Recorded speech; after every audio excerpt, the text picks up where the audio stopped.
Hey everyone, welcome back to Beat the Sheet, an Xbox Game Pass challenge. The only podcast aimed to complete every single one of the 505 titles that have been made available on Xbox Game Pass since the start of 2020. As always, I'm your host Andy Woods, and I'm joined by my co-host Josh. Well, howdy doody. Howdy do indeed. So, on this week's show, Ubisoft tries their best to turn extreme sports into a bland open world experience. And can Dragon Quest builders fix the miserable, torrid existence that is the wreckage of our stupid lives? There's not enough fixing in the world. There's not enough materials in the world to fix what we have wrought into ourselves. That sounds about right. But how are you doing this week, Josh? How's that stupid life going? As my stupid life remains as stupid as humanly possible. The only upside I've really had this week is I delved into one of the games I missed when I was ill at the end of last year, Wanderson. I bought it on the Nintendo Switch, and I thought, well, I'll play that because I actually did want to play it. And, I didn't get to review it, so I'll just throw out my review very quickly here. That's a bloody delightful game, which is life-affirming and just charming as heck, and everybody should go play it. It's absolutely lovely. Nearly made me cry. Big fan of that game. Absolutely love it. So yeah, go play Wanderson. It's the game of the week. Spoilers. Before any of the trash which comes up gets mentioned. What a good title that is. You little bard dude singing along. Love that game. Huge recommendation for Wanderson. Good title. No, very nice. Glad to hear it. I sort of trudged through a review of that one on my own when you were off sick, and I definitely enjoyed it. I thought it ran on a bit too long. I don't know. It felt like the last few hours dragged slightly for me, but you've probably played it in a nicer kind of time frame because I was racing through it. I was like racing through it for leaving soon purposes, and you've obviously just been able to like casually enjoy it on the Switch. So yeah, I agree. Definitely a recommendation. It's a good fun game, charming little story, quite unique. So yeah, people should give that a look. Yeah, give that a go. But what have you been up to this week? How are you doing? Well, Josh, it's obviously it's the big week of Resident Evil Village this week. So I spent a bit of time deciding which version of that game to get. It was a tough battle. You've got like better frame rate on the Xbox, and the PS5 has slightly better loading times. Apparently there's some screens where the Xbox takes a second to load, and the PS5 doesn't even need to go to a loading screen. So that's it's to and fro there. It's a really close battle. So yeah, in the end, I was just picking between those. Went for the PS5, which was nice. I thought got to try and use that console. So picked up my game. Thought I'd give the PS5 a chance, and now it's sat on the shelf. Sealed in its box, of course, and yeah, maybe I'll play it next year. But yeah, I mean that was my week. Just playing the stuff we had to play. There was the criminal edition, which we'll get to soon, which just is a slap in the face when you're hoping to play Resident Evil. Just that disappointed me greatly. But yeah, that's about it really. Just cracking on with Game Pass and buying games I'll never play. As I sit here staring at my own unopened Village copy sat on my shelf, I can sympathize completely with that one. I really want to play that game. That game looks really good. Looks fantastic. Everybody, like Lady Dimitrescu has been trending on Twitter for the best part of 5 days now. It's absolutely fantastic. I love that. Yeah. So, people are clearly loving her, loving the game. Yeah. I mean, speaking of that, 10 hours. Speaking of loving Lady Dimitrescu, I gotta say, like, I was looking online to try and find the best price for the game, and just trying to find the best deal I could. And at one point, I was on Amazon, and I just thought, I'll just search Resident Evil Village in the top bar. That'll obviously bring the game up, right? That's normal. And it's a real damning indictment of Xbox that the order that things came up when I searched the exact title Resident Evil Village was number 1, Resident Evil Village on PS5. Number 2, just a big old pornographic poster of Lady Dimitrescu for £85. And then the Xbox version of the game was about 6th in the list, below more random Dimitrescu like filth. And I was just like, what is this? This is Amazon. Surely if I search for the game title, I should get the game near the top of the list. But people love that vampire lady, Josh. It's got out of hand. And that list will be somewhat based upon people purchasing. So that people are buying that £85 shrine to your perversion. So yeah, that's quite impressive. So kudos to anybody who's had that. If you are of age, do check it out on Amazon and do send me the image, and it's certainly explicit. I will give it that much. I mean, I like one of my favorite things about it as well is the description on it. Clearly, it reads that it's for the living room, and you're thinking like, who's going to be bold enough to put that in the living room? It's just you love to see it. I mean, yeah, I think the better question would be who would be bold enough to remain in that living room if you accidentally happened upon it. If you went on a Tinder date and you turn up into that living room and you say, well, take a seat on the couch, you'd be looking for the gosh darn door. I'll tell you that much if you saw that poster on the wall. Sounds good. But anyway, tons of Game Pass to get to. So let's get rolling. Okay, we have had 4 new additions to the Xbox Game Pass service this week, and they are Dragon Quest Builders 2, FIFA 21 as part of EA Play, Outlast 2, and Steep. Okay, so four games here. 4 after weeks of only 2, and us slightly moaning about it. We have been slapped in the face with a big boy list of games. What did you make of these ones? Oh man, it's a fairly tough list. You know, I know for a fact that you just hate games that involve crafting and building. So I took some small joy in sending you a message as soon as I saw Dragon Quest Builders 2. I just remember sending you a message. I was like, so Josh, how would you like to play about a 60-hour RPG, but it's full of crafting and building elements? And you just immediately responded with, no, God, no, please not Dragon Quest Builders. And here we are, Dragon Quest Builders 2. So that's here. I mean, look, that's a good game. It's a good pickup for Game Pass. It's great for people who aren't us because it's something that they can enjoy. It's a well-received game. And then you get past that latest FIFA. We spoke a few times in the kind of coming soon section in the last few weeks that FIFA coming in now, it's a good time for it. You know, you get a few months of playing the latest FIFA before it's outdated by the next edition. So that's pretty nice. Outlast 2, I mean, it offended me. Like I have to say, I just, in a week where you really want to play Resident Evil Village for like a kind of smaller, more indie horror experience like this to come to Game Pass was just a bit miserable because I was just sat playing it thinking like, I don't want to, I want to be on the other one, the new one with the big lady and the werewolves. I don't want to be on this, but yeah. So, I mean, 4 games is good though. It's not good for us, but it's good. So not the worst week we've had. Not the worst. We completely skipped over Steep there, which is a very apt way to just ignore that blunder of trash. Yeah, this is a pretty cool week. There's actually Dragon Quest Builders 2. Well, that game is 1 year, 2 years old. It's not that old. It's still fairly recent. It's the most recent in the franchise. So yeah, this is a pretty cool pickup to have. And with Dragon Quest 11 on the service as well, if you're a Dragon Quest fan, all of a sudden, Game Pass is a pretty damn good deal for you. You've got about 200 hours worth of content just sat right there waiting for you. And yeah, FIFA 21, that's pretty cool. Won the Champions League with Barrow. Who does not love winning the Champions League with Barrow AFC? That's fantastic. Nice. So, pretty cool week. Yeah, Outlast is a massive troll. I see what they're trying to do. They're trying to go, well, this big horror game's out this week.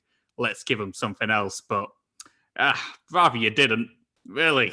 Yep. I appreciate the sentiment, but you shouldn't have. You really shouldn't have.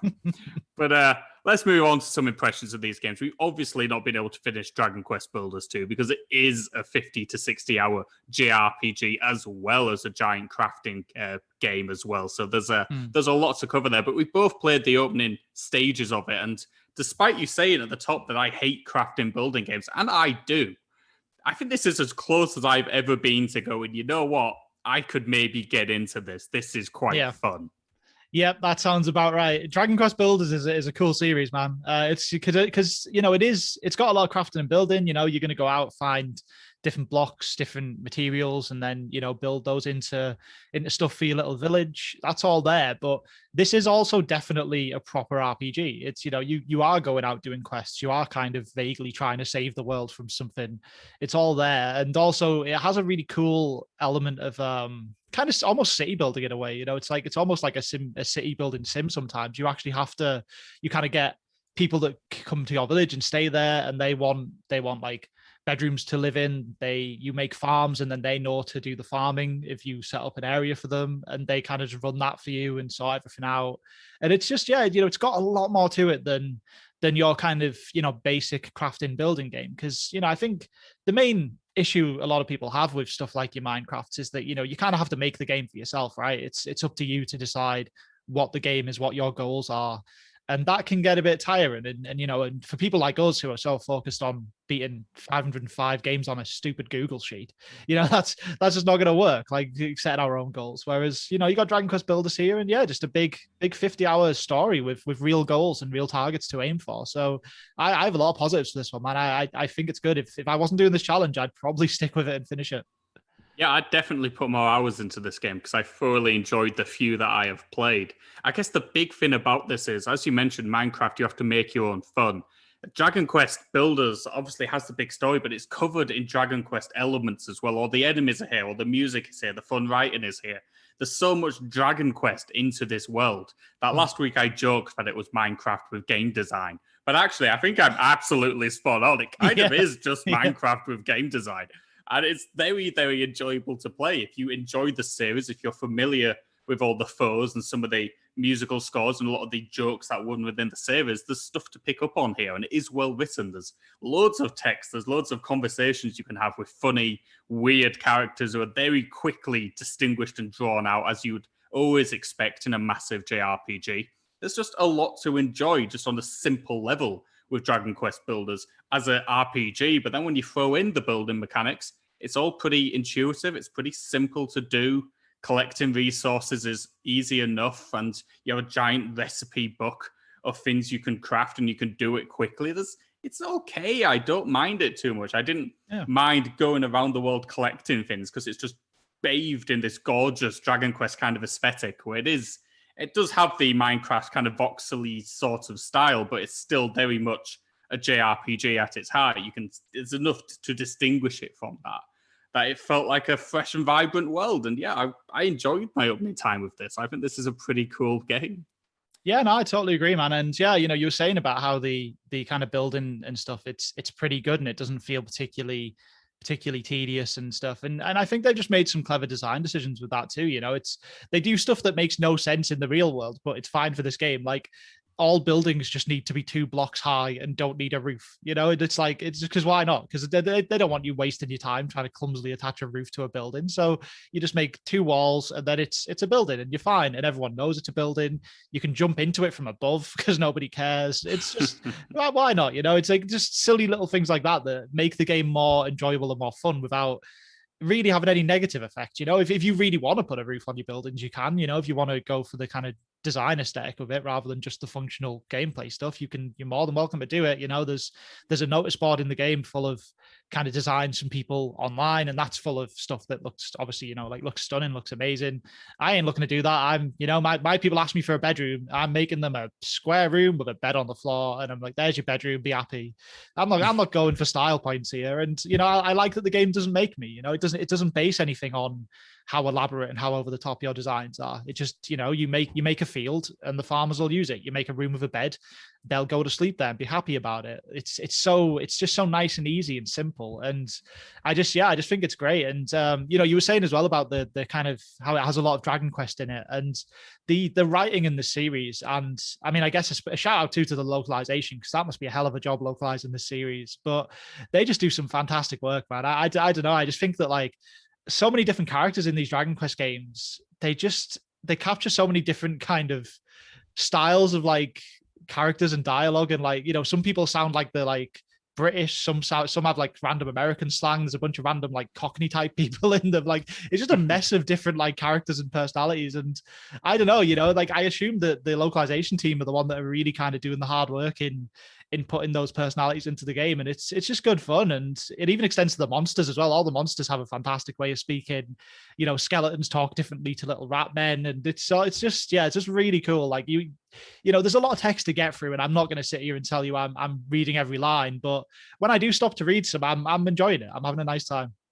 Well, yeah, exactly. I mean, the opening kind of like tutorial of the game puts you on a ship, helmed by monsters. And all these monsters just throwing out fantastic lines of dialogue, just left, right, and center. You just get a feel for your build a character just being this happy-go-lucky idiot who just wants to get around and build things and make people happy. And that's kind of cool. It kind of has almost like a Lego movie kind of vibe to it. You're almost playing as like an Emmett type character who's just happy to be here, happy to be building stuff. And the game goes a long way with that. It does a lot with the core idea of there's only a few people in this world who can actually build random things. And you are one of them. And therefore you are more powerful than you would perhaps expect yourself to be. It takes that ball and it runs with it. And it's very good for that. The combat, okay, it's not exactly the deepest, most mechanically satisfying thing at the moment. I'm only a few hours in. It may branch further out as we go along. But for now, I'm swinging my sword, I'm bashing some monsters, and I'm having a perfectly good time with it. It's almost like a Minecraft Dungeons kind of level of, combat design at the moment. But obviously, there's so much more going on here than in Minecraft Dungeons, which was a very simple game. This is clearly much more layered, has a lot more going on in its game world. And yeah, I think, once again, if I had 60 hours to just commit to playing this game, I might actually stick with it. But as it is, I will never switch it on again. But what can we do? I mean, that is life. That is the Game Pass life. Yeah, that's what happens here, man. I mean, I managed about 10 hours in this because this actually came to the service on a Tuesday, which was a couple of days before the rest of the dredge from this week. So I managed to get a good bit of time on it. And yeah, I'm the same as you. I totally love to spend more time with this game. Maybe at some point down the line when I'm not beating 505 Game Pass games, maybe it's one I can come back to. And, it feels like a game that'd be easy to pick straight back up to. It's not, you're not going to pick this up and be confused about the mechanics because it's all pretty simple. As you said, the combat's super simple, but it's effective. And when you turn the game back on, it's very easy to figure out what you were last doing. You just talk to the characters with exclamation marks on the head, and they'll say, "Oh, you were going to go and get that crop or that whatever." So, yeah, I don't know. Maybe way down the line, I might get another opportunity to take a stab at this one. But yeah, for the time being, man, I'm a big fan. I don't want to put a number on it because we haven't played that much of it. But if I was gonna, it would be either a 7 or an 8. I think it's really good stuff. Yeah, I'm not going to score it because, again, I've not really played enough, but I'd give it a hearty recommendation, particularly if you're a fan of crafting and building games. If you are a Minecraft fan and you've always thought, God, I'd like to actually have some tailored game design for me, then, hey, pick up this game, give it a go. You will have a blast playing this one. And if you're a Dragon Quest fan who's maybe put off by the fact it's a crafting game, I think there's more than enough Dragon Quest here to assate your needs as well. It's all things to a lot of different people, and that's not an easy balance to strike. So yeah, I definitely give this one a recommendation. I don't know if I'd give a recommendation to our next title, which is Outlast 2, the sequel to the somewhat famous Outlast, which alongside Amnesia kind of pioneered the idea of these horror games where you had no weapons and you spent most of your time in cupboards. Seemed to be the general gameplay loop of them. Big fan of cupboards in these titles. How much cupboard have you enjoyed in Outlast 2, and is that enough for you to want to stick with it? I mean, I've enjoyed zero cupboard. I've certainly been in some cupboards, but I would not say I've enjoyed them. Yeah, I mean, Outlast 2, as you said, it's one of those games that really is aiming to prioritize horror and fear above all else, including good game design. That's kind of what you get here. This is just an exercise in kind of, I mean, it's strange to combine the words fear and tedium, but I kind of feel like that's what this is, like you're constantly on edge because, as you said, you got no weapons. The game is set, for reference, the game is set in this kind of strange, like, what would you describe this area as? Because it's quite a large open outdoor space, but it's very like rural, right? Yeah, it's kind of like Resident Evil 4's Village, but set in North America. Yeah, that sounds about right. Else. Yeah. So yeah, you're in this area. It's quite open. Well, it looks open, but it's very linear, really. There's a big cult of scary church people who are just disgraceful, to be honest. It's really, really grim stuff in this game. And yeah, you got to run away from them because you are unable to fight for whatever reason. It doesn't make a whole lot of sense, I got to say, because there's some big scary enemies in this game where I think, yeah, you'd run away from that. But then other times it's just one old man with a pitchfork. And I'm thinking, my character's like a perfectly able man. Like, surely I can do something. I don't need to just run away shit in my pants all the time. But you do have to run away shit in your pants all the time. So yeah, I mean, look, I did as much of that as I could stomach. This only came in a few days ago. came in right as I was hoping to play a bit of Resident Evil Village, as we've already said. So I gave it a go, and I don't know, man. I just think it's a bit dull, like you will be on edge and you will be tense when you play it because, as we said, you don't have any way of fighting back. Sometimes you're just hiding, and if the game decides it wants to find you, they'll just find you. They'll get you out the cupboard, they'll get you from under the bed, they'll just find you and you're screwed. And that's scary at first, but as the game goes on and as you just start to just die over and over again, the kind of fear of it just becomes an annoyance, really. And yeah, I don't know. I don't think this game is going to be interesting enough to hold my attention for the full runtime. Yeah, this is probably the problem. I'm not a huge fan of what I'd term like an intense horror experience, which is kind of what they're going for. A lot of the game is pitch black. You need to view it through a camcorder. You're a video journalist there to document a story which has clearly taken place in this evil cult village where they're seemingly just killing babies. That seems to be the general gist. That seems to be it. There's a lot of dead babies about in this game, so it makes a happy change from dead parents, I suppose. So, kudos for completely inverting that formula. But a lot of the time, you are just staring through a camcorder. The batteries are running low. If the battery runs out, you're just going to be in pitch blackness, which is scary and also incredibly frustrating because it's pitch black and you can't see anything. So you just bumble along until you finally find something. It's fine. I don't mind. It's the worst part of every horror game. It's when you don't have any weapons and they demand you stealthily walk through a mansion and nobody can find you. Or, that often happens midway through the game when they want to take some weapons away from you and make you feel powerless again for a few minutes to ramp up the terror once more. And that's okay for a brief little spell. But for the entire game, which is what this is, it's an entire 6 hours of hiding and running away. It's, as you say, it's scary, but it's also really boring because ultimately you're going to die a lot trying to run away from these people, but then you're going to know they're there. You're going to know it's coming up. You know that somebody eventually is going to jump at you. And that starts to become kind of dull. It's just a natural experience. These things, to me, need to be about 1 to 2 hours long if they're going to really be effectively terrifying. Unfortunately, Outlast 2 just drags and drags and drags, just trying to play the same tune over and over again. Yeah, well, exactly. I mean, to jump into two separate examples that are both from Resident Evil here, right? You've got if I go back to Resident Evil 7, which I finally played near the back end of last year, I think it was.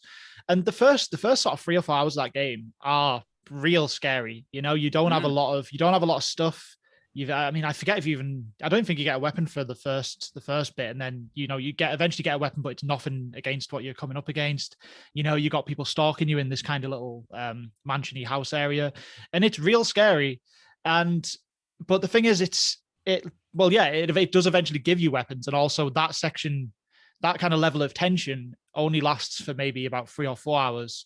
And then the game starts to level off a bit. And, there's arguments to be had about how good the rest of the game is. But nonetheless, you have to master the art of keeping people at that height of tension for the right amount of time. And then to cycle to another Resident Evil game, I forget if this was the 2 remake or the 3 remake, but one of them had a segment where you played as a kid, and she'd been captured by some guy, and you had to sneak around the building and throw stuff to distract him and then sneak past and stuff, like a clearly scripted stealth section. Those are fine too, but it's almost like this game does the worst possible attempt at both of those things and throws it into one 7-hour game. And that's just why I just can't do it. This is very much near the back of my list of games that I'm going to be hoping to kind of finish up in Game Pass at this point. Yeah, exactly. I mean, spot on about Resident Evil 7. The thing that works about those opening 3 hours as well is that the characters are so scripted and so well designed. The Baker family is inherently terrifying. The dialogue is cool. There's only a few of them. So it's not like an entire village of people is trying to hunt you down, because that's more frustrating. When it's only a couple, you feel like you can outwit them, and that's when the horror actually works better. Alien Isolation does a very similar trick with its alien. There's only one alien hunting you, but that's the only thing you've got to avoid, and that's kind of cool. That's kind of exciting. If you walk past it, you're done with it for a little while. The problem with a game like Outlast is, and you mentioned the child sequence, I think that's Resident Evil Revelations 2. You play as a kid, and I think it's Barry Burton turns up, and he's the dude you're trying to help out. But this just Outlast doesn't really, the mechanics of it don't feel that satisfying. When you are hidden in a cupboard, you don't really know why they're going to find you. It doesn't really make a lot of sense. Just sometimes they will, sometimes they won't. There's not too much logic to it. And you know, at some point, somebody's going to jump out at you and you're just going to run away. And sometimes you might get away with it. And other times, somebody might stab you coming out of a side street. You don't really know. That's just the game. And it's just a little bit tiresome. I don't think the story grabbed me too much. It's trying so hard to be shocking. That it doesn't massively, it's almost funny. It's trying too hard. I mean, you can't just have a pool of dead babies and not just go, well, this is ridiculous. Yeah. I mean, you know, it's so silly that it's not really that scary anymore. So to me, it's just trying a bit too hard, is Outlast 2. More than anything else, it's trying far too hard. I think Amnesia does a better job of this genre personally, but I'm still not a massive fan of it. It's just not for me. Yeah, no, I agree with that. I think there's games that have done this better. Even the Layers of Fear games, which are from the guys who made the Medium. Sorry, you know, those games are similar in that you don't have weapons and they're quite trippy games because things happen, like you turn around and the whole room's different and stuff. And they have a level of tension, but again, they're a shorter experience and they're not just this, which is just like you said, just constant over the top, like grim situations and just a stupid amount of enemies to the point where all you do is run. You know, you see someone, you run. That's it. And it even gets to the point as well where some of them don't even care. Like, you know, like there'll be some enemies in this game who were stood staring at you and they just won't come at you, but then the guy next to him will, for some reason. And it's like, there's no reason, there's no logic behind why that one angry villager with a pitchfork isn't interested. He just apparently isn't. It's a very inconsistent and frustrating game. And that even leads into some of the sequences a little bit further on as well, where there's like kind of, I don't want to say bosses because you don't fight, but you know, like extra powerful, scary enemies. You'll end up in a lot of scripted chase sequences. And those chase sequences, you end up basically just taking a turn and then you're in a wall and it's a dead end and you're done, you know, and you have to just try it again, take the right turn this time and hope you don't run into another dead end. It's just very sloppy game design. I feel like they were so desperate to make a scary experience. They kind of forgot to put any real thought into, you know, you got to try and make your game fun in some way. I know it's a horror game. I know it's scary, but there's got to be something in there that actually is worth playing. And I just don't think this has that. Like, I'd almost say you're better off just watching a let's play of it if you're really that bothered about experiencing it. Yeah, I'd actually agree with that. I think just watching the video of this would be more satisfying than playing it. You know, it's just one of those sort of experiences. Is it scary? Yeah, there's a tension, there's a mood to it. It'll certainly make you jump a few times. It's got a few good jump scares if you're into that sort of thing. So if you do want a straight horror experience where you're not going to do much other than just look around rooms, pick up the odd letter, see if there's like 700 paragraphs of text and go, oh God, I'm not reading that. Put it down and you just crack back on with your day. And that's about it. But, you know, it's just lacking a lot of polish, a lot of true kind of mechanics which make these things work for me. And yeah, in a week where Resident Evil Village is out, it's not what I needed, man. So I can't say I'd recommend this. I think it's fine if you want to play it. And if you're a fan of the franchise already, Outlast 2 is not doing too much different from Outlast 1. So you're gonna have a good time in that sense, but it's not for me. Yep, totally agree. Okay, let's move on to our more filled out, fleshed out reviews of the week. We'll start with FIFA 21, part of EA Play for all Xbox Game Pass Ultimate subscribers. It's a football game. I think we can keep this pretty brief because it's very similar to the last time we played a FIFA game. It's still very good. It plays a damn good game of football, but it's just a game of football still. Yeah. This is, it's the latest edition of FIFA. We covered FIFA 20 quite recently in our sports special, so that's been covered. It's a fairly reasonable yearly update. There's not a whole lot to say about it. Volta's back, the kind of crappy like little 3-on-3 indoor football alternative. That's here again. Thankfully, the story in it is much smaller this time because it's almost like they know it's boring. So that definitely helped. You only had to play about 10 games of Volta and then it was done. And that is the closest thing to a story mode in this game. So that was a why, which I quite enjoyed. I enjoyed checking that off on the sheet. But yeah, you got your Volta, you've got your typical game of FIFA. I would say that, this has got a an Xbox Series X and S version that you do download on those consoles if you're using them, I can't say I really noticed the difference too much. I don't know. I felt like this looked exactly the same as what FIFA 20 looked like to me a few weeks ago, which was not on an updated console version. So I don't know. Maybe there's a little resolution boost or something, but there's nothing really special there.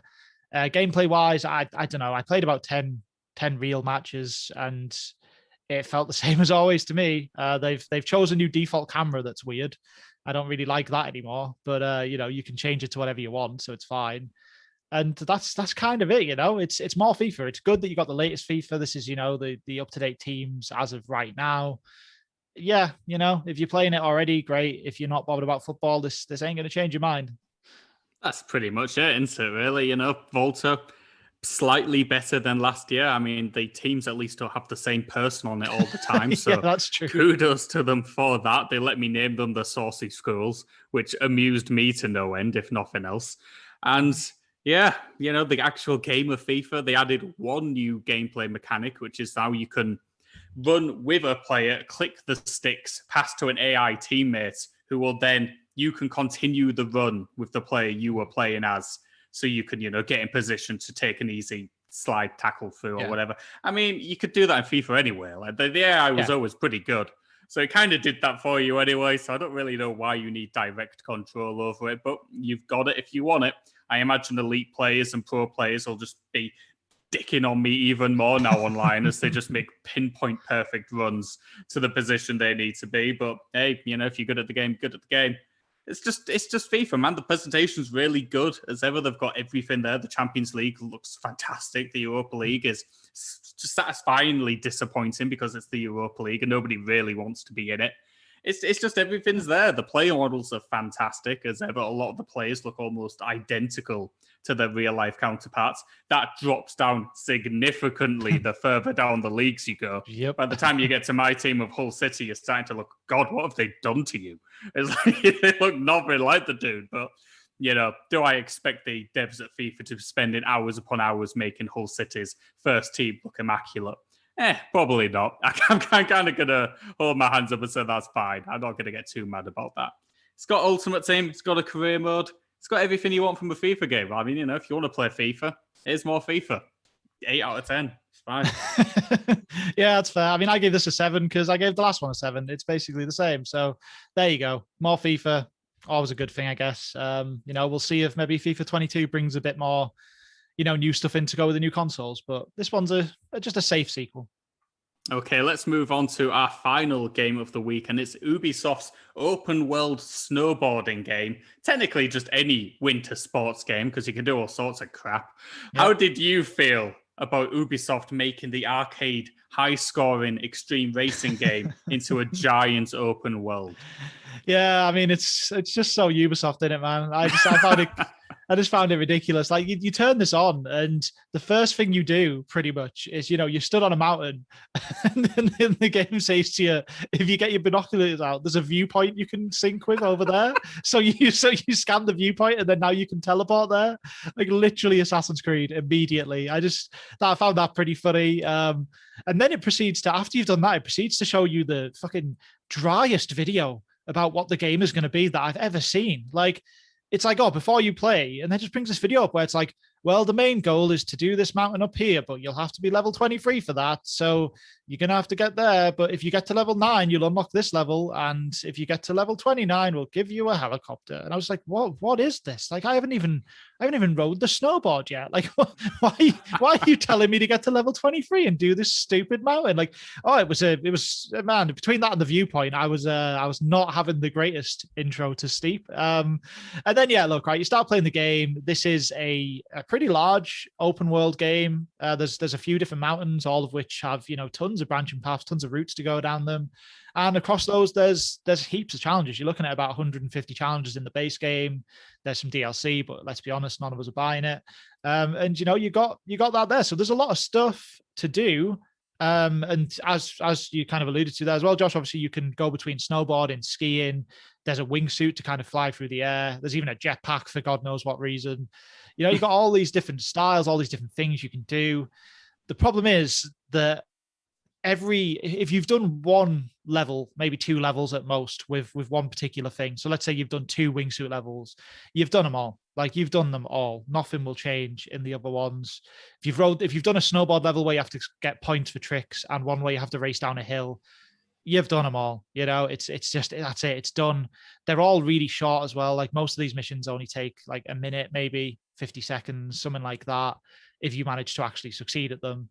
And yeah, I don't know. It's a weird one because technically there's a lot of content there, right? This mountain is full of challenges and it's full of routes to go down, but everything feels so samey that I just couldn't get into it. Like I genuinely rather play an extreme sports game that had curated levels to do rather than just being like, oh, go down this bit of the hill and now go down that bit of it. Like it comes off very lifeless and very just uninspiring to play.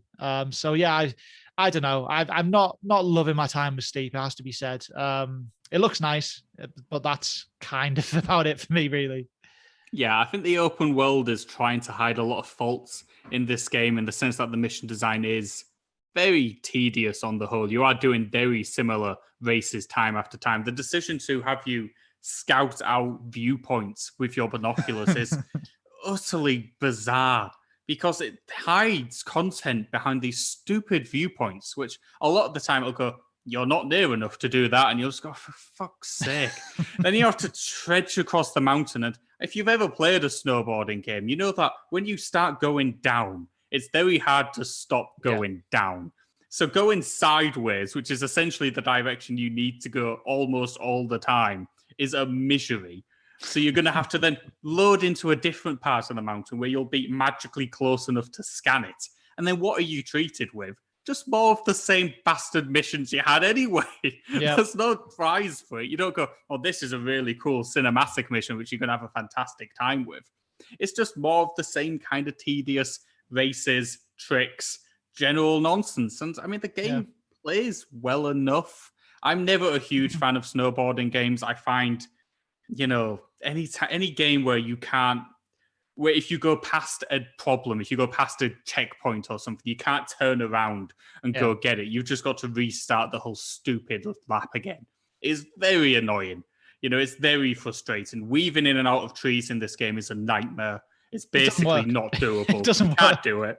You just got to slow right down and just take the odd crunching hit on the tree. Even if you don't, even if you just tap it, your guy just collapses like he's been struck with a bomb for no apparent reason. It's very frustrating. And if you do die and you're tumbling downwards, you can't just stop. He just keeps going until it's over. It's like it's in slow motion as well. Like he rolls so slowly down this hill. And like, you know, keep in mind, you're probably in the middle of a race here and you've got a clock at the side saying like, you know, you've got 20 seconds to reach that finish line that's like an inch in front of you. And he's just rolling and rolling. You're just like, oh my God, get up. Like, what are you doing? Just get up, go to the finish. And it's infuriating. It really is. And yeah, as you said as well, sometimes you don't even feel like you've done anything wrong. Like, you know, you might slightly tap a tree, you might just land off a jump and you'll be like, nah, didn't like that. I'm going to fall over now. It's just, it's just bleak, man. I don't know. I just think if you're going to make a game like this, you know, as you said, you know, there's always those problems like with snowboarding. If you miss something, you can't get back up because that's how snowboarding works. I just think if you're going to make a game like this, you got to lean into the arcadey nature of it a bit more to make it fun, because what they've basically done here is they filled this game with, as we said, you know, snowboarding, skiing, wingsuits, jetpacks. But because they've spent so much time putting a variety of stuff in, they all kind of suck. Like I get all of them. The only one that I think feels somewhat natural is the wingsuit, where you're just like jetting through the air and flying around. That one, you have a couple of runs with that and you kind of understand all the mechanics of how it flows and how it moves. Like the snowboarding and the skiing are just a nightmare because once you pick up any speed, control is gone. And then even in slowing down is an absolute chore as well, because you kind of turn a bit when you're slowing down, so you'll just hit something anyway, while you kind of see the skate. You see like the snowboarders in front of you that represent the medals, like because they're like AI ghosts, right? You can see the gold medal guy, the silver medal guy, and you're trying to beat them to get the medals. They'll just be racing off without any of these issues you're having, but you just like there's no way to control this stuff in any sort of precise way. So that's a mess. The jetpack suit is a disaster as well. If you try and turn with that thing, it just makes up its own rules. It's just like I don't know. I don't know why they spent so much time trying to make like 5 games in one on this mountain. Like maybe if they'd just focused in on being like, we're going to do a snowboarding game, they might have had enough kind of, dev time to really lock that in and really make it solid. But as it stands, you kind of have something where, you're going to spend about 10 hours doing the same missions to get to that, fabled level 23 and do that mountain. And yeah, you're just going to do the same missions, and the variety of jumping between the different equipment and the different like types of gameplay, it might help you survive an extra hour. You might get a bit of an initial kick from being like, oh, this is a bit different. But I mean, it fades fast. It fades real fast. So it's one of the biggest kind of slogs, I would say, that we've had in a while in terms of, when just trying to get your head down to finish this game is a pretty rough challenge, because you just have to really just dig deep and just keep doing the same garbage until it ends. It's a Ubisoft game. Yeah. I mean, let's not be on the push go. here. It's very Ubisoft. It's literally doing what all those titles do, which is how much of the same garbage can you do until eventually the game says it's okay now. The pain has finished. That is essentially the Ubisoft gaming model at this point, and Steep kind of falls into it. I mean, as you mentioned, there's a lot of different variety in the fins you can use. Most of them fine on the whole. There's a power gliding fin with like a big parachute, which is just miserably slow. And I have no idea how to make it go quicker.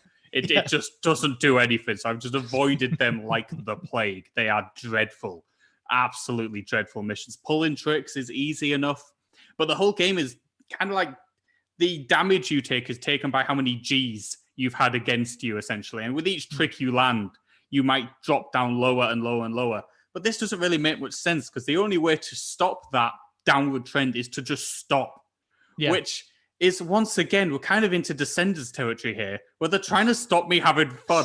Why are so many extreme sports games determined to me to not go quickly on these mountains? Why do they want me slowing down all the time?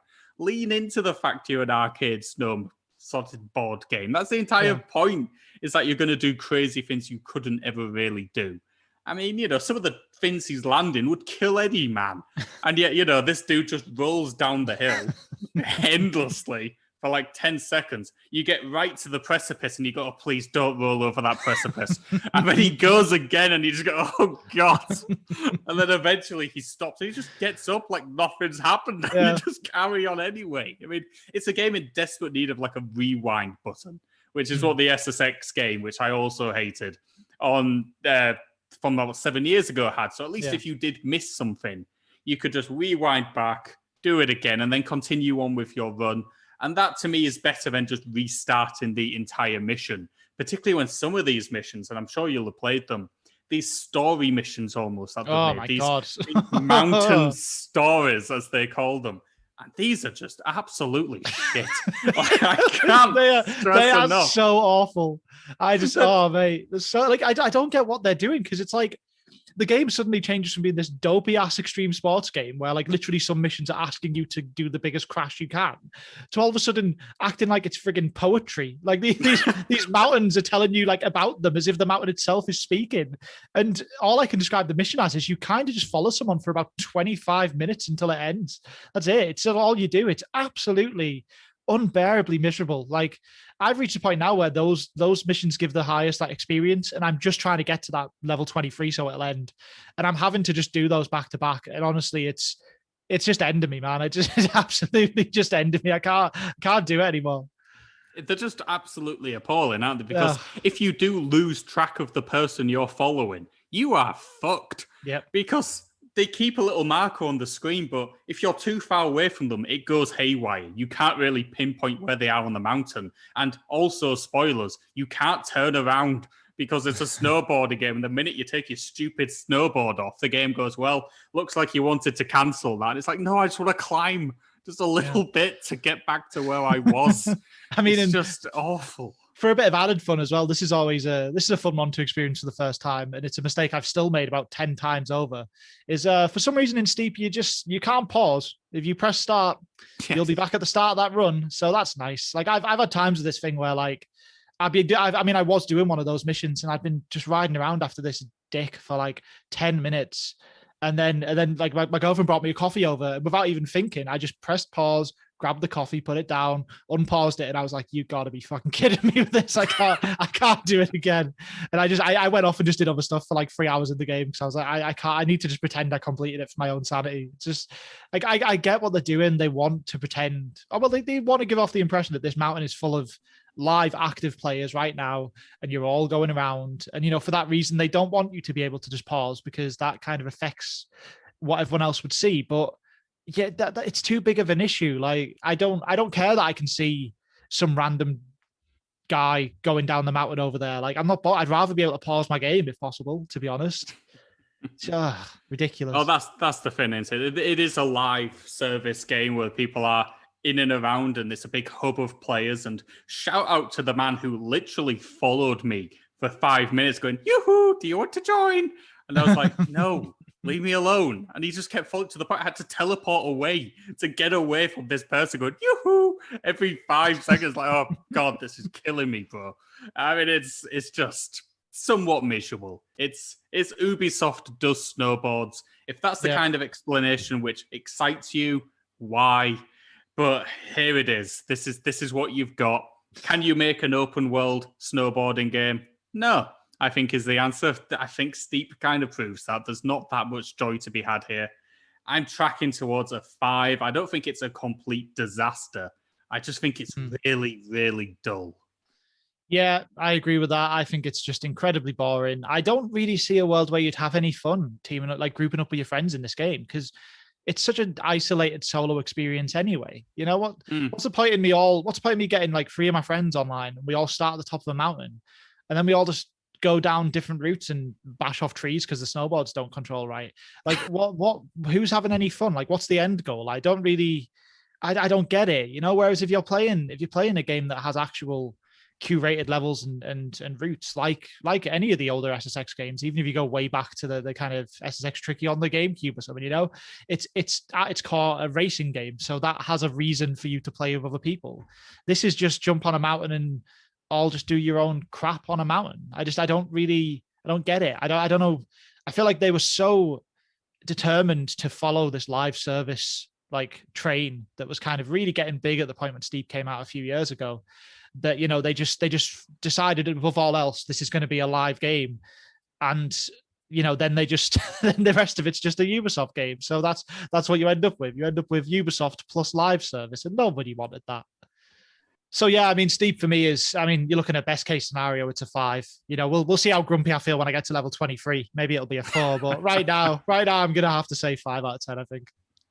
Absolutely fair. Okay, let's move and talk about the coming soon titles to Game Pass. We've had a few announced for May 13th.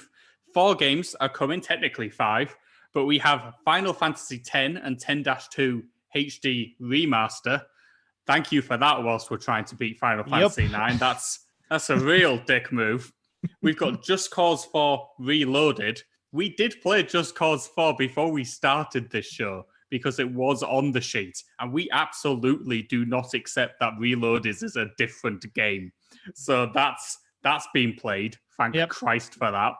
Psychonauts, the old Tim Schafer classic, and Red Dead Online is also coming on May 13th. And we've also had an announcement that Conan Exiles, a game based on the Conan the Barbarian franchise, that franchise which has produced literally 0 bits of good popular culture, is finally getting a new video game. I think it's a giant open world live service game. So it is. Yeah, proper trash as well. So we can all look forward to laughing at that when it eventually turns up.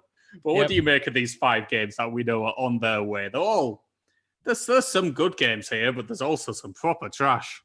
Yeah. I mean, it's got its ups and downs. I'm really glad to see Psychonauts come in. That's something that I've always wanted to get around to, and I was hoping I'd have an excuse to play it before Psychonauts 2 comes out, because we keep hearing that's this year still. They keep doubling down and saying it's definitely this year. So, yeah, good to see Psychonauts. That's one I will probably try and complete, over the next few weeks.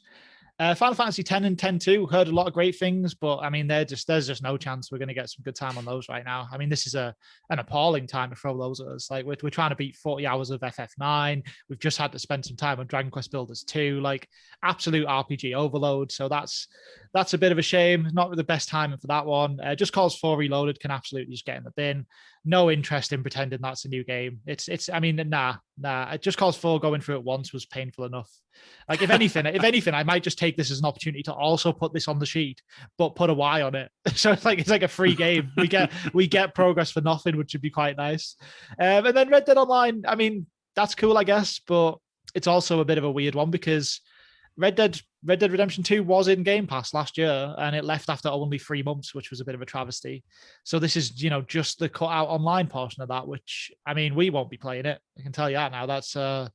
That's a big just ongoing online experience. That's not finishable. So it won't be anything that we're spending too much time on. But for people who want to check it out, it's cool. It's by all intents and purposes, I've heard it's really good. I've heard there's a lot of cool stuff to do in there. So I'm sure it'll be fun. And then, Conan Exiles. I think this is the game, and I could be wrong, but I remember there was a bit of buzz is maybe the wrong word, but there was a bit of buzz about a game over the last couple of years because you could just design the genitalia on your characters and everyone just made giant dicks. And I think it's this game. I think this is what this game is. It's a game where people just made barbarians with just outlandishly large penises. So that's what everyone will be doing on Game Pass when that comes out, I'm sure. So we've got that to look forward to. To be fair, that's about as fitting a use of the Conan the Barbarian license as I've ever actually heard. So, I'm hoping it is just one giant genitalia showing off party. It's just various mini games based on how you flash it and where you flash it. But we'll look forward to those titles.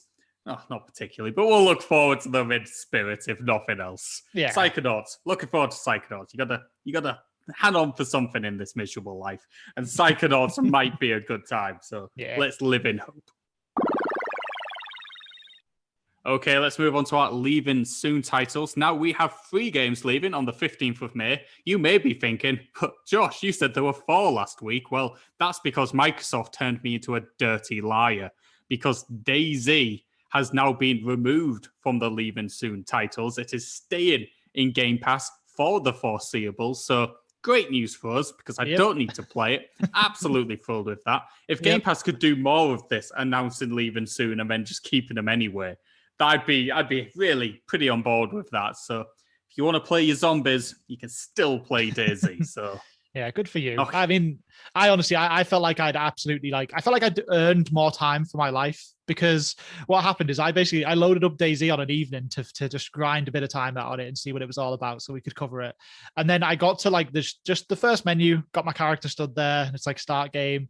And I just went, what, screw this. And I just turned it straight back off. And then it was the very next day that they announced that it wasn't leaving anyway. And I was like, nice. That's great. I like that. I nearly threw hours into it, didn't. And then I don't have to. So big fan of that. Big fan of that. But we do still have 3 games leaving. They are Alan Wake, Dungeon of the Endless, and Final Fantasy IX. We covered Alan Wake very briefly and quite poorly in last week's episode. So if you want to hear a very bad review of Alan Wake, do check out last week's show. Very bad review of a very good game, we should say. It's not a bad game. It's just that we played it a decade ago, which was a bit of a problem. We can't remember how good it is, but it's definitely good. We can tell you that if nothing else.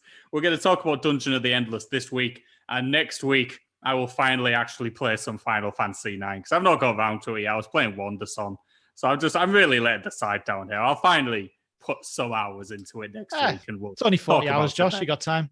I got plenty of time. I've got no better to do in my life. So let's talk about Dungeon of the Endless. This is a roguelike tower defense game, which is a kind of description people would say if you're being descending into hell and you want some form of punishment. Do you pick the roguelike tower defense? Do you pick the roguelike bicycle game? One of the two will be thrust up you. This week it's Dungeon of the Endless. I can absolutely see a world where it's almost like a sitcom. You just cut to hell. You've been there a while. And you just walk into a room and some demon guy's like, what'll it be today, Josh? You're like, Just fucking Dungeons of the Endless, I guess. Just put it on. I'll finish that one today, and then we'll move on to Goner 2. Yeah, absolutely everything you would not want in life in one game. Just love it. I mean, sometimes I do think that this actual challenge, I died a year ago, and this is just hell. Maybe this is hell. So if somebody could write in and tell me, are you all dead? Are we all dead? Is this just some form of horrific circle of hell I didn't even realize I signed up to? Because it's the only way I can explain why I've been playing endless roguelike games for the best part of 18 months. There's no other logical explanation, but let's move past my slight metaphysical quandaries and talk about Dungeon of the Endless and whether it is a good roguelike tower defense game. Is it? I mean, there's a bigger question there, which is, can you make a good roguelike tower defense game? To be honest, because you ain't made one here, that's for sure. Dungeons of the Endless, look, I don't hate what it's trying to do. The idea of this game is basically you crash in an area, there's some kind of crystal that powers everything, and you need that crystal. You need to get that crystal out of this area to survive. And the game basically takes place by you going around different rooms on each floor and trying to find the exit. And then you have a limited amount of power. And if you turn on the power in the rooms, then no enemies will come out of them, which is super helpful. But if you have any rooms that don't have power in, then enemies will just spawn at random in those rooms and come and get you. So there's kind of a balance to be found here where you need to try and find that exit quite quickly. But then if you explore each floor more, you might get more resources to spend on like turrets or leveling up your characters to make them more powerful. But you've always got that balance of the more doors you open for rooms you can't power up, the more enemy waves will come in. And it's got all the systems, right? That all sounds kind of fine. It's got all these different push and pull mechanics that you expect from a strategy game, really, rather than a roguelike. And it all sounds okay. But the problem is then it's a roguelike. So it's just going to screw you with randomization at every turn. And also you just have to play the game from the start every time. And let me tell you, Dungeon of the Endless, this is a game where a successful run is going to take you about 2 hours. And there's a whole lot of discourse actually online recently about how Returnal, fantastic Sony PS5 exclusive game, is severely held back by the fact that its runs take about 2.5 to 3 hours.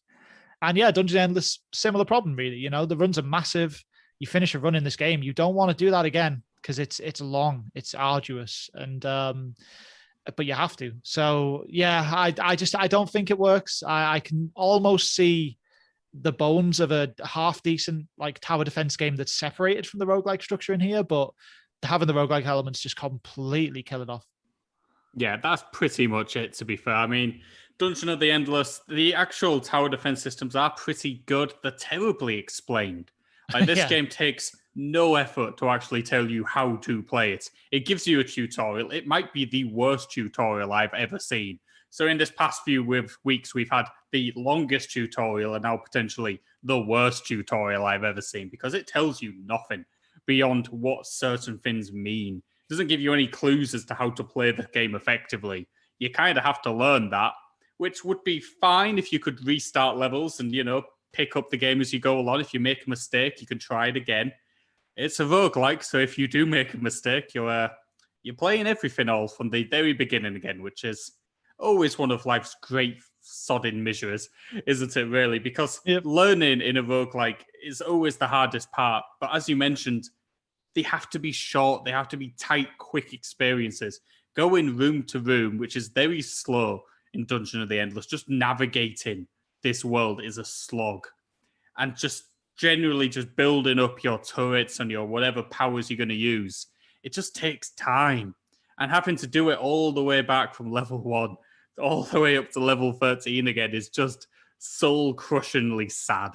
More than anything else, I've reached the point where roguelikes don't even anger me anymore. They just give me this deep sadness that it's going to happen again. It's like I found myself in the ending of Twin Peaks. It's just going to keep happening again and again, no matter what I do. Something bad will happen and we'll go again. It's certainly a lesson. I'll give it that much. Yeah, exactly. And the thing is as well, you play this game and you are right. You move incredibly slowly through these rooms. It takes ages to travel around. And then when you actually try and finish a floor as well, as I said, you have to look for this exit, but then you have to carry the crystal to that exit. And whichever character you give that crystal to carry, they now move about 10% of the pace they already were moving, which was already too slow. So that adds even more time to, each run. And it's just, I don't know, like all the different systems that are here, like I feel like you could have made this game like 3 times faster than it is. I don't know. I don't feel like it needs to be as slow as it is. I feel like you could definitely speed this up. And, if you get to a point where a run only takes half an hour, then maybe this starts to become a more acceptable roguelike. It's not, I don't have any issue with the actual mechanics. I find it too depressing to slowly drag my way through a 2-hour run, because you'll typically find that the first few floors largely aren't going to test you. You're gonna just sail through them easily, but also you're going to probably use those floors to get resources. So you're going to explore every single room, which takes even longer because, you want to make sure you get every single item so that you can actually have a chance of succeeding later in the game. By the time you reach the end of the game, you're going to be much more mainline on trying to find the exit. But it just really drags out. And then also, because it's a roguelike, sometimes you'll just get screwed. And that's it. I had a run where I got to the final floor, and the exit that I found was in the last room I opened. And so I'd opened about 20 rooms, and I only had enough power for 3 rooms. So there's 17 rooms spawning enemies now. And we just all died because that was it. Because the exit I found was the last room I opened. If I would have went that way first, I would have found it after about 5 rooms, walked straight out, won the game. But I didn't, and that means I lose. Like I just hate that. I think the best roguelikes, and we say it all the time, the best roguelikes are the ones where it's skill based and you get better at the game naturally as you play it, and then you can win. Your Dead Cells, your like Spelunky's a bit like that. Hades is definitely that kind of style, although that's got some roguelite stuff too. That's what you want. You don't want to get screwed by a dice roll after an hour and 50 minutes, and that's what you get here. Well, that's exactly it. I mean, the actual runs to escape, when you do decide to take the crystal and you've set up all your strategy and you set up all your rooms to get to the exit, it's kind of exciting at times. I say exciting in the loosest way possible. It's not really exciting at all, but it's as close as the game comes to being exciting. So when you are making that desperate last dive and the enemies are swarming in from everywhere, because the game doesn't tell you that you have to get to the exit and leave for the enemies to stop. I literally sat in a room once just killing everybody going, God, this wave just doesn't ever end. And there was another death and another restart because the game doesn't tell you anything. And it can be fun. It can be exciting. But you're right. If you're just clicking on doors and you're thinking, is this going to be the exit? I don't know. There's no power up to say, for example, give you like a clue of where you should be going. There's not like a upgrade you can get which will help you later in the game to choose the correct route. It is entirely luck dependent. There's no way to mitigate that luck. You just pick on a room. I had a stretch where I just got the right room straight away. Every time I picked it the right way, I walked straight out and I thought, Christ, this is easy. And in the very next room, I must have opened about 30 doors and everything is here and it's just destroying you. And it's like, well, there's not much you can do. I mean, at times, you don't even really notice why you're dying because you're trying to keep a track of so many different things that all of a sudden the crystal just explodes and you go, oh, what went wrong there? I thought everybody had full health and you just don't even notice. Yeah. It's very frustrating when it does happen. And it's a symptom of the worst type of this genre. And too many developers have not yet quite cottoned on to the fact that this sort of RNG is not fun. It can't work, particularly when it goes on. For the Kid, literally a couple of weeks ago, the exact same thing, but even worse, because that took 6 hours to beat. So, it's just become tiresome at this point. I can't wait for either the fad to die or for people to start making them correctly again. Yeah, I agree with that. I agree completely. I don't think this is something people should seek out, spend any time on. There's much better roguelike options if you are into these types of games. I'm just not convinced that having a tower defense or even a strategy kind of slant on this genre works. I think those genres are too slow. They're intended to be slow, methodical genres, and you don't want to play those from the start over and over again. So yeah, I mean, I'm coming out of this one giving it a 4, man. I think I just found it so tedious to play. Yeah, absolutely. I completely agree. I'd say it's a 4 as well. Strategy games, by their very nature, tend to present you with all the options. You're meant to know what is coming your way and you plan accordingly. Dungeon of the Endless, it takes away that element and therefore kind of feels as a strategy game. And as a roguelike game, it's just too long and tedious to keep diving into it. So I just don't see who this is aimed at. I don't know who it's for. If it is you, shout us out. I'd love to know what you like about the game. But for me, it's just a fairly tedious experience I was quite happy to park and move away from. All right, then. So, as always, going to close out the show this week with a bit of news. And first up this week, we've got a whole bunch of FPS boosted titles, which have just came to the Xbox Series consoles. So, we've talked about these a few times on the show before. There's been a few drops where they've added maybe 6 titles, maybe 10. Big drops, fairly interesting sets of games. But yeah, it's good to have. It doesn't cost you anything. And then they've came out this week and added 74 new games, which now have FPS boost on the Xbox Series consoles. I won't bore you all by reading out the whole list, but you can definitely find it if you look on the Xbox Wire website or MajorNelson.com. The full list is there. And I mean, this is just really cool, man. I love that Xbox have this dedicated team that are just there to make backwards compatibility work, to make FPS boost work. Because, again, I mean, we've stated it before, but like, this doesn't require anything from the actual developers of these games. This is an internal Xbox team just doing some kind of magic and making a bunch of old games run at some of them are 60 FPS, some of them are 120. It's pretty wild. Like, it's, especially now, you look at kind of, we're really starting to power towards the 1 year mark of these consoles somehow. We're well past half a year now. And it's just like, there's not a whole lot of new games out. So in light of that, give me 120 FPS on some old stuff, I guess. At least it's showing my console actually doing something new that I couldn't have done with it on the older versions. So I mean, this is really cool news. We do need some games, Xbox, but this is still quite cool. Yes, it would be nice if Xbox could release one of its own games now, but the console's been out for like 7 months. That would be nice. Just the delay just blows my mind. But this is very cool stuff. The magicians at Microsoft continue to do absolute wonders behind the scenes, making some fantastic old games play even better, which, when you don't have much else to show, this is the kind of work you absolutely need to be doing. And credit to them, they are doing it. They are at the very least acknowledging the fact that anybody who's bought a Series X or S really shouldn't have. So at least they're giving them something to be able to hand their hat on and go, actually, this is pretty cool. This is playing very well now. And, I think Steep had an FPS boost on it, which is just fantastic. I could snowboard into that tree as smoothly as humanly possible. And I really appreciated that. So, credit to them. It continues to do great work. And there's some great titles on this list. Do check it out. See if you've got one. Plenty on Game Pass. Yeah. Pretty good stuff. Yeah, exactly. Yeah, there's a fair few like online shooters on there, and the more frames the better for those kind of games. So yeah, you got your Star Wars Battlefronts, you've got your Titanfalls. There's some Plants vs Zombies shooters on there. Those kind of games, they're going to benefit greatly from stuff like this. So it's definitely good news. And as you said, yeah, you got to have something to justify these consoles at this point.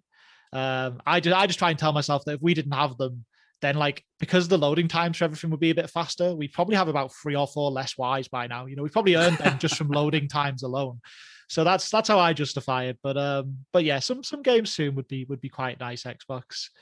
But yeah, anyway, speaking of some games soon, we found out about the exclusivity window for Stalker 2 this week, which it's been long touted as an Xbox exclusive, day one Game Pass title, all the usual kind of stuff that comes with that. But we found out this week that it's only actually exclusive for 3 months, which for me, I kind of sit here wondering why bother, to be honest. I don't know. I don't like timed exclusivity at the best of times. Which is weird because I've got no problem with actual exclusivity. You make your own games, you keep them, that's fine. But paying other companies to hold games back for a year or half a year, it's real shady. And yeah, 3 months, man. This is just also a bit weird and shady. It's good that it's coming to Game Pass. It's going to be probably quite a good game. The main thing we've seen on it so far is that everyone has weirdly realistic teeth. So you're going to have to wait an extra 3 months for those teeth on PlayStation, sadly. But it's at least it's not too long a wait, I guess. Yeah, I mean, 3 months is a bizarrely short exclusivity window. I mean, the benefit of this is the fact it's launching day one into Game Pass. I don't think the 3 months exclusivity really sells it any further. I don't think anybody was sat here going, God, I need Stalker 2 so much, I'm going to not wait 3 months for it. I mean, unless you really like teeth. So, it's an odd thing. And obviously, this all came out as part of the Apple and Epic lawsuit disaster, which is going on at the moment. And we won't bore you with the details of it because it's really boring. Yeah. But certainly a lot of nonsense stuff like this is coming out in the wash at the moment. And, I'm sure Stalker 2 will still be a good game. That's the main thing. And who really cares how long it's exclusive to Xbox for? The chances are I'm going to play it for an hour and then just never play it again. Well, that's it though as well. You were saying there that obviously the fact it's in Game Pass is the big sell anyway. Like if I'm Xbox and it's a choice of, give this company some money to make it exclusive for a while or don't, I'm thinking like that's not money worth spending, because surely just we've just got this with MLB The Show, which obviously has a few extra little like stabs to Sony because it's their game.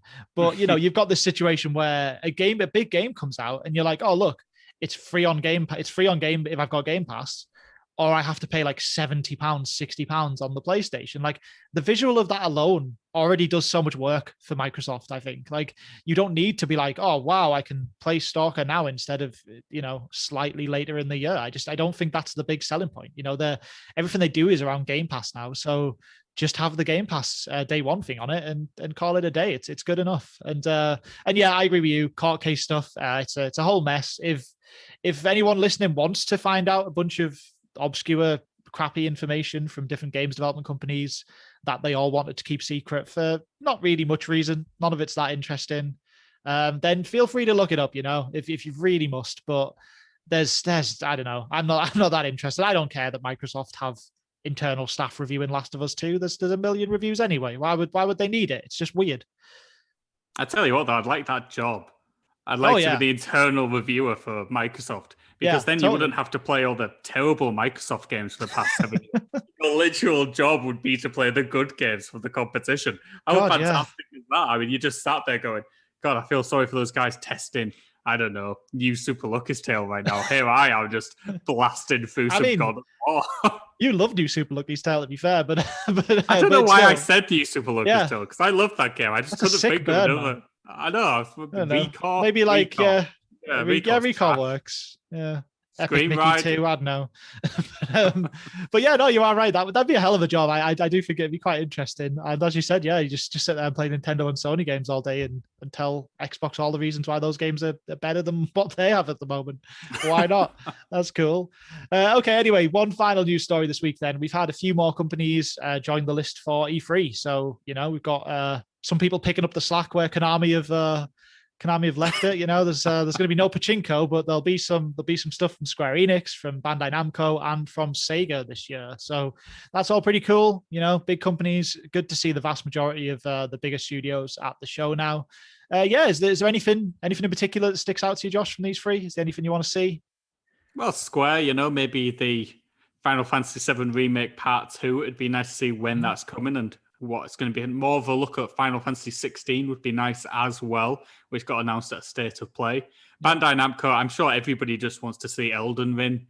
I couldn't care less, but sure, I just want to see like a new Pac-Man game or something. I'll just play some Pac-Man 99 or something. But for those who care, that's fantastic. And Sega, it's time, guys. Give me that Sonic Adventure 3. That's what I want. Just give me that. Yeah. Give me a new Sonic game. There's been like no Sonic games for the past 5 years. It's very odd.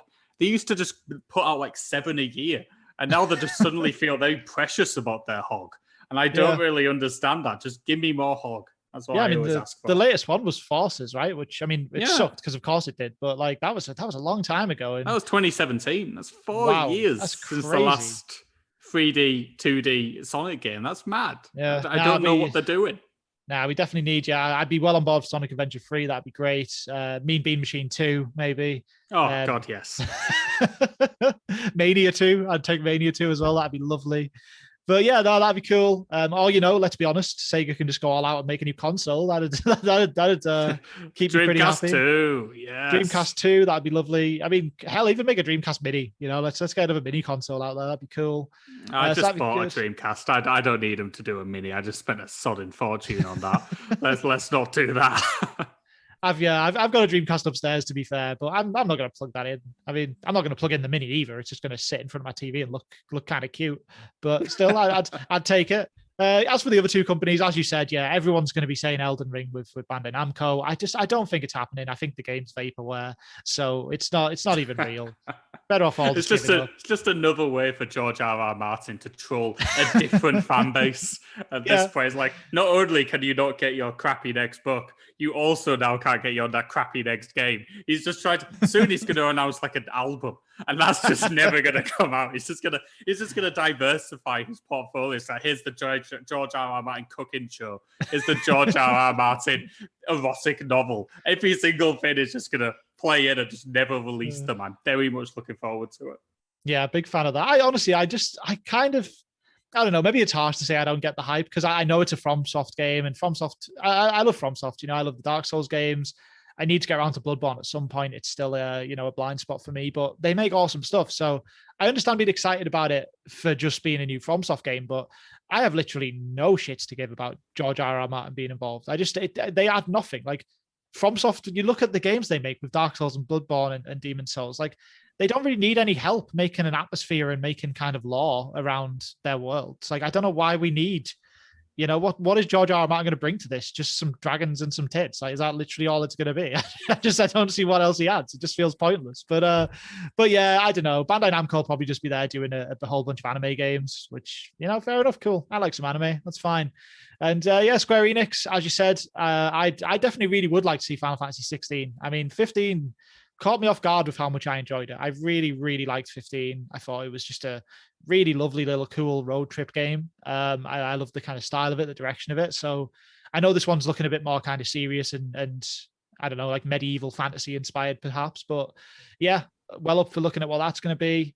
I wonder if there's going to be some new Dragon Quest builders, to be honest, because, like Dragon Quest Builders 2, as you said, it came out 3 years ago. It only just came to Xbox this week and obviously into Game Pass day one on the Xbox. But yeah, I don't know. I could see that being the start of a little hype train, just get it back in people's minds, get them thinking about it. Because, I mean, that game is surprisingly well received. I know we talked about it on the show and we both said we loved it, but you look at the critical reviews of that game and it's sitting up at the majority of its reviews are 9s or high 8s. Like, it's really, really well received. So I could see them maybe bringing out a bit more DQB, which would be cool. But yeah, good to see these companies there. The more the merrier, to be honest. I'm just happy to see more stuff. Still sad we lost Pachinko, but at least we got these guys. Let's got these guys back, and Square might do Balan Wonderworld 2.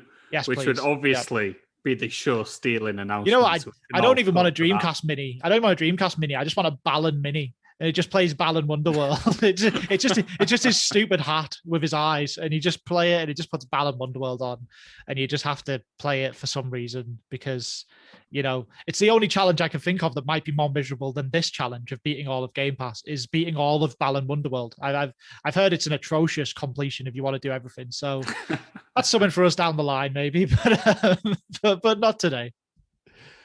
All right. Anyway, well, that is the end of the news this week and the end of the show. So if you want to catch us on social media, you can find us on Twitter at Beat the Sheet. We will be posting all the latest Game Pass news on there, new additions, leaving soon titles, all the good stuff. If you want to drop us an email, you can find us at beatthesheetpodcast@gmail.com. And if you'd prefer to catch the show via YouTube, we put them up as an audio show on YouTube now. If you just search for Beat the Sheet, you'll probably find us on there. And the link is in the show notes as well. So yeah, until next time, I'm Andy Wood, and I'm still at 72% on the sheet. Been real busy this week with Final Fantasy 9. So yeah, not a lot of room to grow really. And my name is Josh Stevenson, and I've grown to 63% of the sheet because I've just ignored Final Fantasy 9 because that's good life choices. Instead, I'm just going to try and cram it in to 5 or 6 days. Yeah, that'll work. That's fine. You just play for be fine. 8 hours a day, no problem. It's got one of those ×3 speed buttons which you're gonna have to abuse. So just do that. You'll get through it. But yeah, thanks a lot for listening this week, guys, and we'll catch you next week.